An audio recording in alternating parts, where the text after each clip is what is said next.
দিশনারে পাগল মন কান্দিস না রে যার লাইগা কান্দিস সে যে নজন।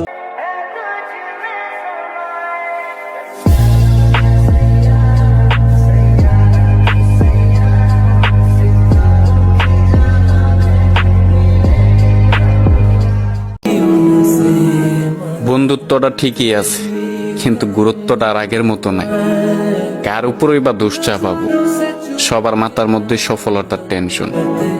কেউ ঘর ছাড়ে, আবার কেউ বা দেশ ছাড়ে। তারপরও আমি দোয়া করি আল্লাহ পাক যেন আমার প্রত্যেকটা বন্ধু বান্ধবরে অতি দ্রুত সফলতা দান করে।